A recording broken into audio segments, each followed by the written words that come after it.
well as also being loyal, because loyalty is very, very important, right? So you have to be very much loyal.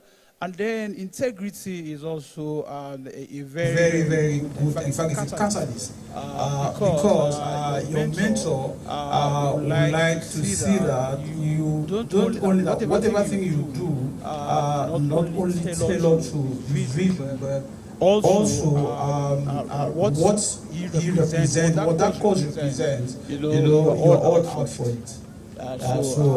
That is what it is.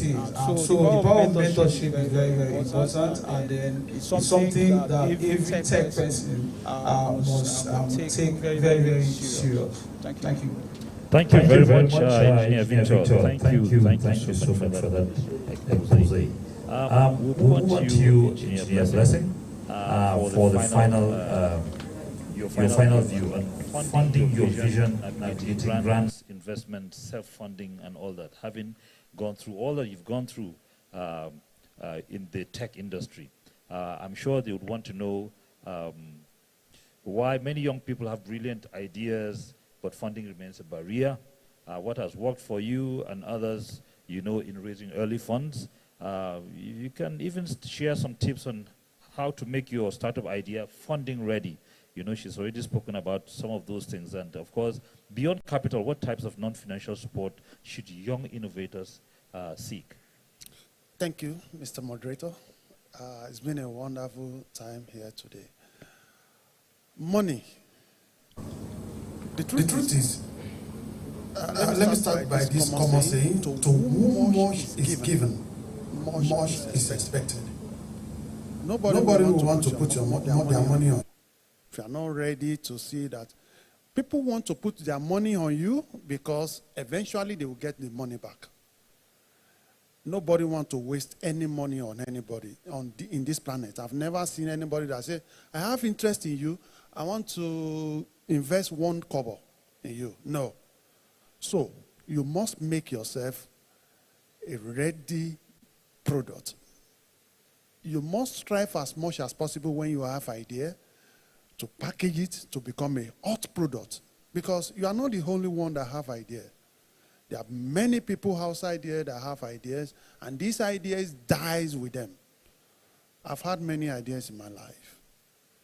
I have blueprints of ideas. I have tried several times to look for money. It's not easy. It's not easy. But a platform like Remote Web, what they have created today, they have connection with bigger boys, people outside there, and also bringing people together. So you must be flexible to be brought together with other teams. Sometimes your idea is just the tail of a central idea. Sometimes your idea is the waste. Now, when they bring you together like Remote Web has done today, so you must be flexible to be brought together to shake you. Sometimes you say, oh, I don't like this way this man is saying. So the power of mentorship is there, that you must submit yourself. You must be the foolish person there. But you say, no, this is my idea, it will bring money. You are just pricing your monkey on the tree. They say an hunter that is pricing his monkey on the tree, he will left with nothing. He say, if I kill this monkey, I'll sell the ham 10,000 naira. The head will go for this. The chest will be good in soup. Eventually, when planning that, the monkey has disappeared. So, you must be flexible enough to be sellable. Nobody wants to invest in anybody and say that I just give the money, I invest money. Today, let me give you a live example of myself. I've tried several times, even during NISA, the may not be former. So I was under him, I would go fetch water, I wash his car, I wash the children's clothes, everything. I was growing under him. He provided a roof over me, he brought food, I go to school, he sponsored me in the university. But if I have not done that, that is also a mentorship. Because if you fail that step, you will never get those ideas. You can't think about ideas inside rain when you put carton to sleep under bacha. But somebody provided a roof over you. So I followed that process. It was hard. I'll be fetching water from, if you know zone 5, where you have the fire service. We stay in zone 3. One of the government high rises there. Water did not get to our 4th floor. I will be fetching water, 25 liters, but I never give up. I did that. I scaled through universities. Now, so I made myself available for the task. If you don't get used, you will not be valuable. So don't think somebody is using you, or you brought an idea, now they are taking the idea from you. It used to, the shape of mama inside leaf. The fish and other ingredients are always at the thicker part of it. So I started from the flat part, the little one that worked for me. I could remember, I reasoned out a problem of solving water flow in people's homes. When you have overflow of water from your tank, every home, maybe yours is still doing that. You find out you pump water in and okay, you go and off it. So I solved that problem many years ago. I started with one of my staff. We look at it, we solved the problem. But there was no money to replicate this product. I did a prototype of this. I'm an electronic person. I'm also an IT tech. I did the prototype on board, everything. Now, to print it out, we send it to China. We have the prototype. We were to bundle it so that it become a complete package. I used LERA to solve this problem.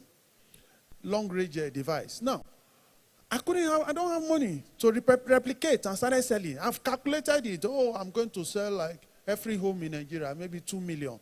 And if I'm selling 5,000 naira, I will make this amount. I became a dreamer. It was just a dream. I never solved that problem. I never get money. Eventually, a company in China started producing that same product. It's in the market everywhere. I even bought one myself. So, no money. So it never worked. I have one in my house now. I bought it. And I've had this idea. I blueprinted the idea. I even wanted to take it to what they call it, copyright company, to go and blueprint it so that nobody will do it. Nobody will block any idea. Idea drops. As God is giving it to you, He's giving it to 1,000 people. But you used to work yourself to make it sellable. And how do you do it? By what? Group work. Be ready to partner with other people. Be ready to be submissive to companies like RemotewebNET that say, oh, let's bring you together. They also have source of funds somewhere with some other big fishes in the market. Because no big man will know you. They will never know you. No. They will know him like RemotewebNET as a company. They can entrust their fund into his hand.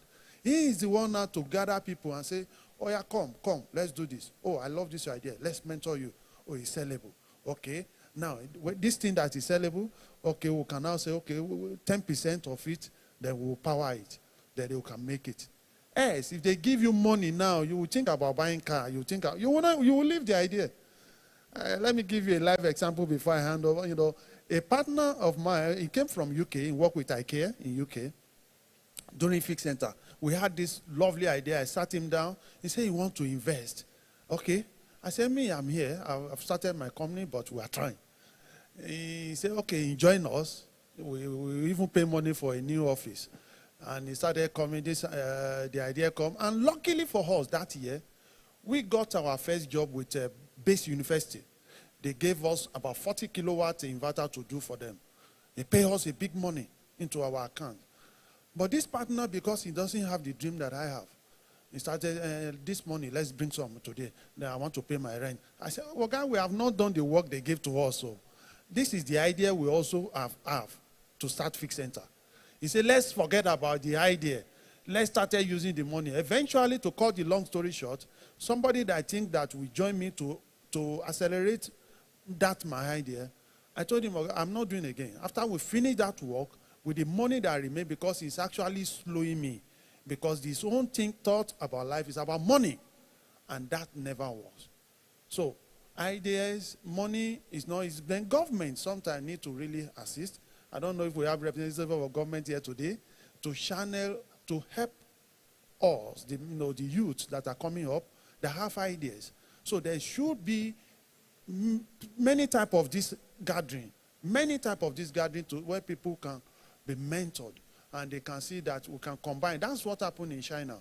That's why today, if you look at Chinese companies, you see Shenzhen something Iron Limited, Guangzhou Iron this Limited. Government invest in individual They partner with them. There's an amount of money that's coming back to government for every business in China. That's what happened. So I think Remote Web and other investors that have good, this is the pool they have created to be able to, as what works for me is actually raising money. Today, I inherited 2 projects, one in South Sudan, over $3 million US. That project was not, I didn't start it, but the person started it and see that this is a problem. And I jump into it. I don't have money. I jump into it. It's a national South Sudan police work. And today it became my project. Also in Kenya today, they have problem with the education sector. My company single-handedly developed a college portal, university portal, robust, with loan management, election, all of that, even more than what we have in Nigeria. We are outside there, we are using it, but I have single-handedly financed it by what? And I will not say that I did finance it myself, but this is a money we labor from the small part, and we started making money from there. But waiting for people to invest in one is not really easy, although it's workable through companies like Remote Web and the rest that gather people together. That's my view about getting money. Well, thank you. Thank you very much. If you've not been inspired, I have been. And if I'm going to be the dull person that I've always been, if I don't get anything from him, is that if you don't get used, you will never be what? Valuable. Yes, I got that from him. If you don't get used, sometimes you just get used and you feel it's all over. It has been very, very insightful talking to all of you, and I'm sure it has been too for everybody in the hall. But I'm just going to give an opportunity to just 1 or 2 questions to you so that we can just get done with this session and quickly move to the next, because time, we are really, really running against time. Any questions? This is silence is consent. Either we all understand or we all don't understand. But I believe that everything has been said so plain, so in black and white, using experiences, life experiences and things that have been through, that everyone has been able to identify and really, really understand. Thank you very much. Okay, there's someone? All right.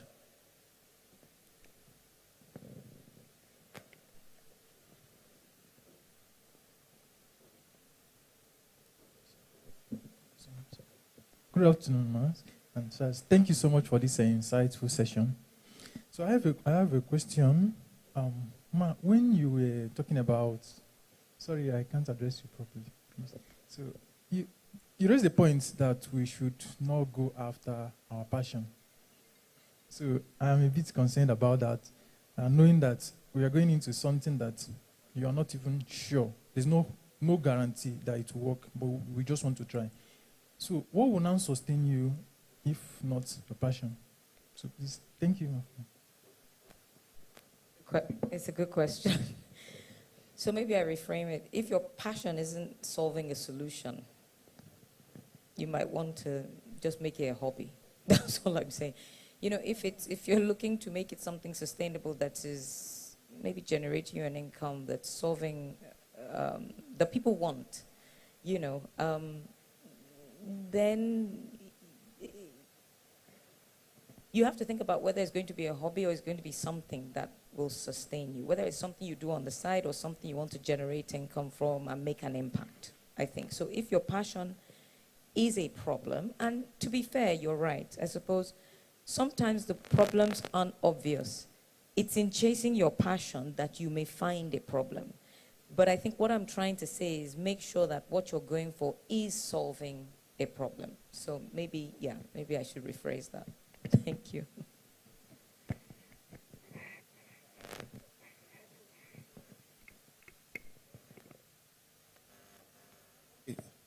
Hello? Okay. Your passion, let's assume your passion is music. How many people want to listen to your music? Sometimes inside your passion, you can look at the dynamism of doing it the other way where there is a problem. Company like, when the emergence of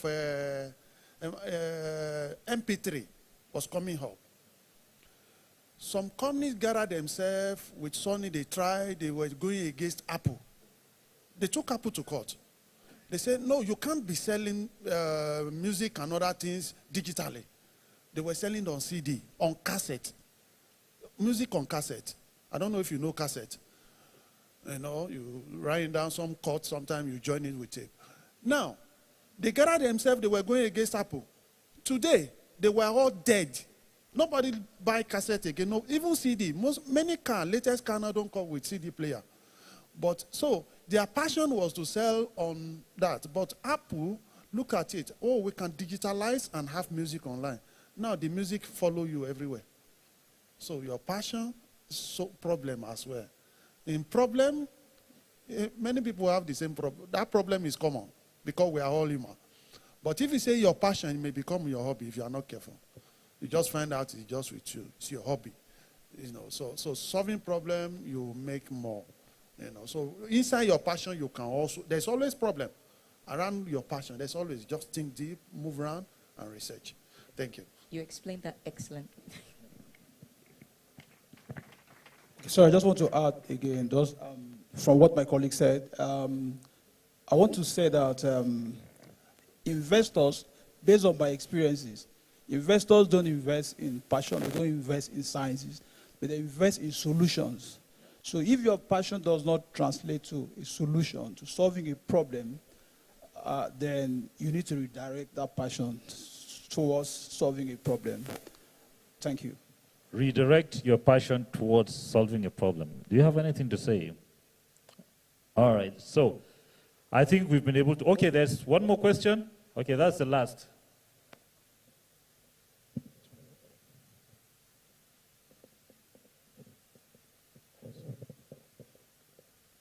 Okay, I think any of the speakers can answer my question. So how do you know when your idea is not for you and that particular idea that you have is going to fail or has failed and you should move on to the next venture? How do you know that you should move and maybe this idea is not meant for you or that you should continue with it? Because one of the speakers, I think is Mr. Engineer Blessing, he mentioned something about making it sellable. What if it works? But what if it does not work? How do you know when to move to another venture? Thank you.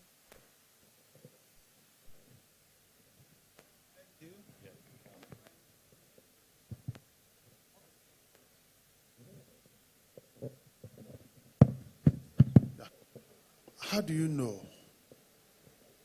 I don't believe in failure. I watched a movie in the around 97 that was created by Wachowski brothers, The Matrix. That movie, it transformed my life throughout my university. As a matter of fact, some of my colleagues call me Agent Smith. I don't know if you know Agent Smith in that movie. I don't give up because there's a word Neo used in the movie, free your mind. I love to free my mind. I don't believe in failure. The man that made this bulb, they say he tried 99 times. And he said, one time that he got it, that 99 is, it cannot work 99 times, but it can only work one time. So I don't believe in failure, but idea is this. When you stay too long on an idea, like I told you about my idea about solving the problem of water spilling when you are pumping water. I don't have money. I've stayed too long on it. I don't have money. Somebody is already producing it. What else did I now want to make? Nobody will tell me it already failed. Even when I started producing that, can I meet up with the market they have covered? I don't think so again. So I already move on to another thing entirely. So you will know when an idea, you see that, oh, you have an idea to be selling akara on a particular mobile app. And this akara, you just see that, oh, before you know it, you were looking, you were searching, maybe using the AI. Oh, there are like 3 people that are already doing it, covering the area you want to cover. Okay, what of area that has not been covered? The idea has not failed yet. The only thing is that there's geographical, somebody is already doing this area. So that idea can still say, but let's assume you want to be frying akara physically, and your neighbor, 2 neighbors is already doing it within your vicinity. It's already failed in that area. So I don't believe in failure. I always believe you can always come. But when idea is already flowing in the market and you want to do it, you must look for what can make it better than that. So you can also look at what that has been done and see how can I do it in the other way. So it can always get better. Yes, Aisha, you have something to say to that. I just want to add to what he said and about the idea, even maybe you say that you want to still quit. You're not going to be starting over. Like, honestly, if you're going to start a new idea, you'll be starting smarter. Like, just know that the previous knowledge is not going to waste. So that's what I have to say. Yes, so if an idea fails, I think that deserves a clap too. If an idea fails, you're not going to start all over. You're going to start smarter. So you should keep that in mind. Thank you, thank you. Okay, you have something to say, please. The last. I just wanted to add, sometimes go with your gut. There's a kind of idea that will not let you sleep. You know, like it eats you inside until you birth it, right? So sometimes you have to go with that gut feeling. And sometimes it could be that what you're trying to design or develop has not been done before. So people don't even know that they need it. I think about the gentleman that made the television. I can't remember his name now. The whole world told him that nobody would waste their time to sit down and be looking at a box. You know, that nobody has time for that. I mean, today, where are we? So follow your gut feeling, you know, always go with that as well. So, yeah, I just wanted to add that. Thank you. This has been very, very deep, very insightful. And I think if we are going to continue, we would go on and on and on. But we don't have the luxury of time. Thank you very much, the panelists. You've done a great job, you know, and I'm sure that it resonates with everyone in the hall. Thank you very much. All right. Yes, so we are going to quickly move to the next because we don't have so much time to waste.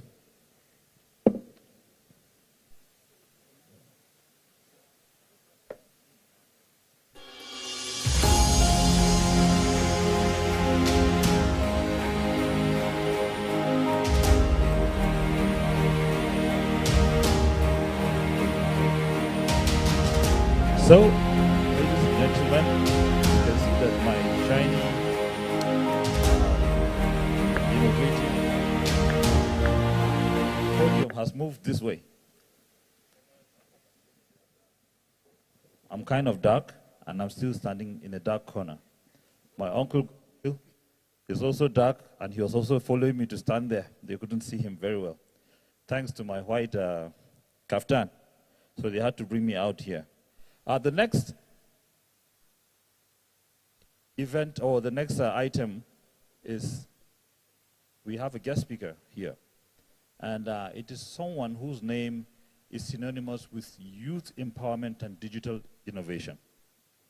He's a Nigerian technology and innovation enthusiast with over 16 years of experience across Germany, the UK, and of course Nigeria.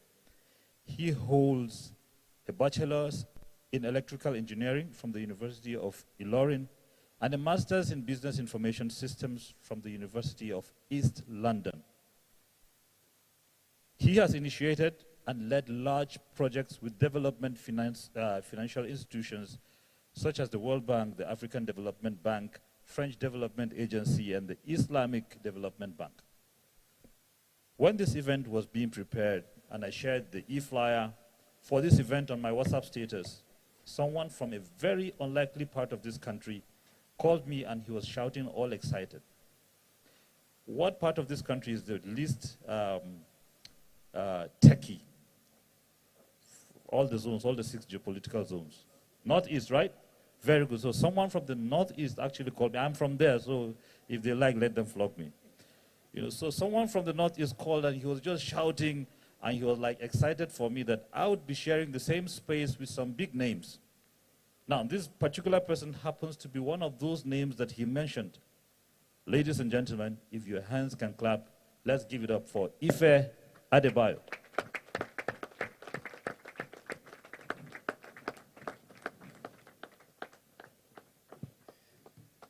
Okay, so that has put me under a lot of pressure. Thank you very much. I'm not sure how many of us were here when the national anthem was being sung. I know there were quite a few of us here. And I also don't know how many of us remember some screening for ministerial positions and DG positions at the National Assembly where you're asked to sing the national anthem. So I think today I learned that if I'm ever nominated for anything, I may fail my National Assembly screening. Because I thought I knew the new national anthem until the guy came out and was singing, and I realized, okay, I may have to go back to ensure that if I ever get a nomination, I'm able to pass my screening. But that also brings forward an important thing to note. Where if you watch the UK House of Commons, for example, or you watch the US Congress screening for specific nominations, and you see the seriousness of it, right? And then you see the joke that sometimes is displayed within the hallowed chambers that we serve. So you start to wonder where we are going and what the opportunities are. But for those of you in this room today is a Saturday, you've taken your time to come here today. I don't know if my deck can be put up. You've taken your time to come here today. I think you've already made one of the first steps, which is engaging, doing the right things, and taking the right steps.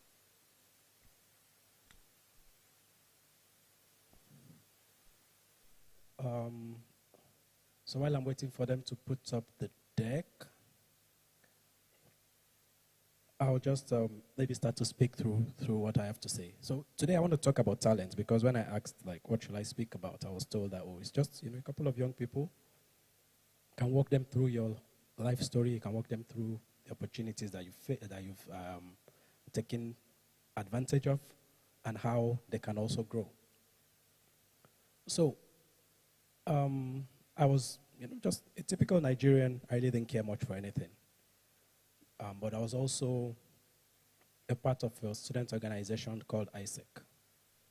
So as part of that organization, I got an opportunity for an internship in Germany, just right after school.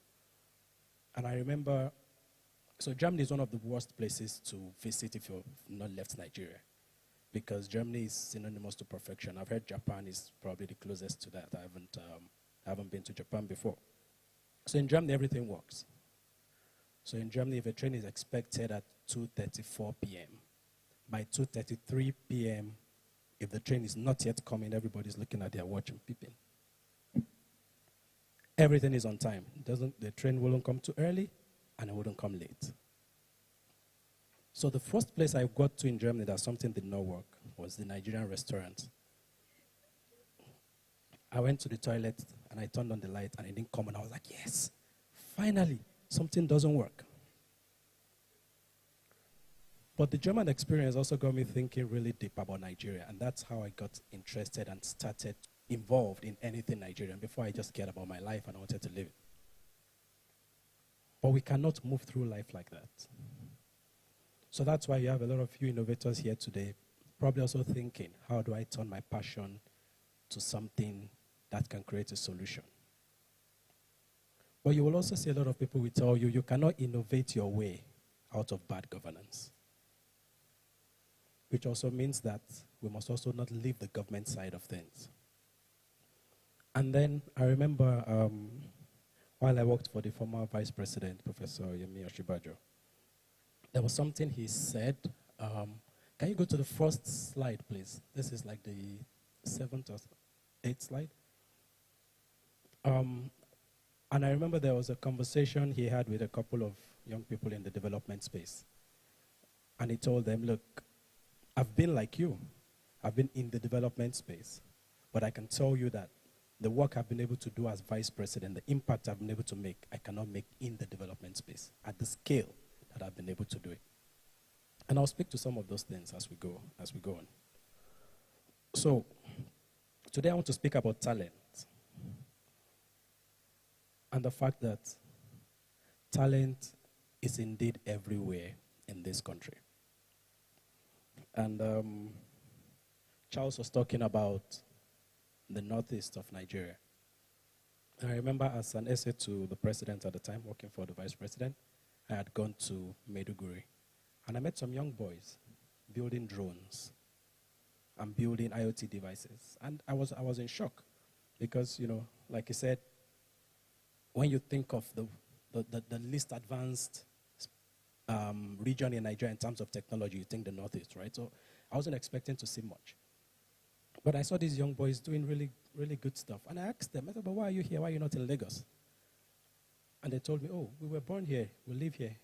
Why should we go to Lagos? So when I got back, I told my boss, Professor Emil Shibaju at the time, I told him, I said, I met these really young boys and this is the work they're doing. And he made the statement to me, talent is equally distributed, but opportunity is not. So what we must do as a country is to say, how do we distribute talent? How do we distribute opportunity across this country so that we're able to harness talent in its full nature? And so as part of that work, going on with the vice president at the time, we had looked at what can we do to support Nigeria's tech ecosystem? What can we do to provide the right hand-holding? I think on the panel, Mr. Blessing had mentioned the role of government. What can we do to provide the right kind of hand-holding, the right kind of support that this tech ecosystem requires? The first challenge we faced was rejection. Nigeria's tech ecosystem does not like the government.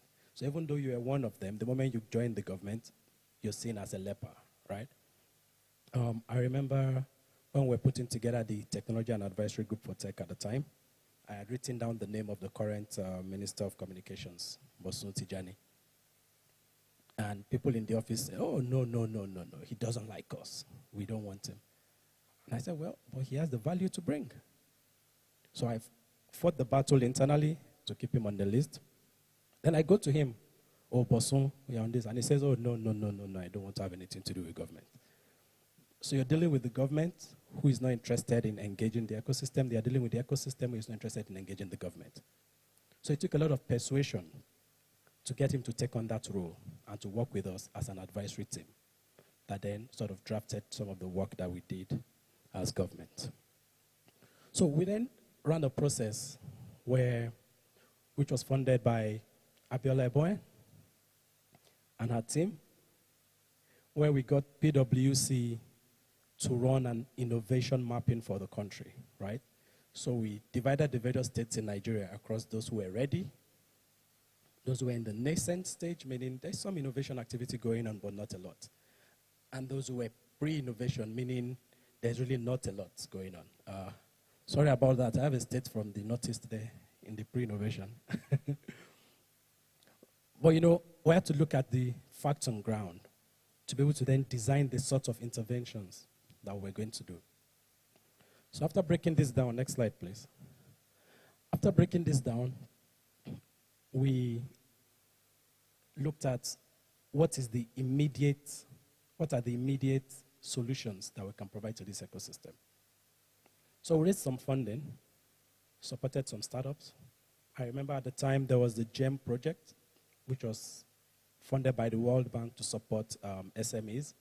And I had gone to meet them to say, look, some of this money should be put aside to support the tech ecosystem. And we were able to raise about $7,000 at the time to support startups across the country.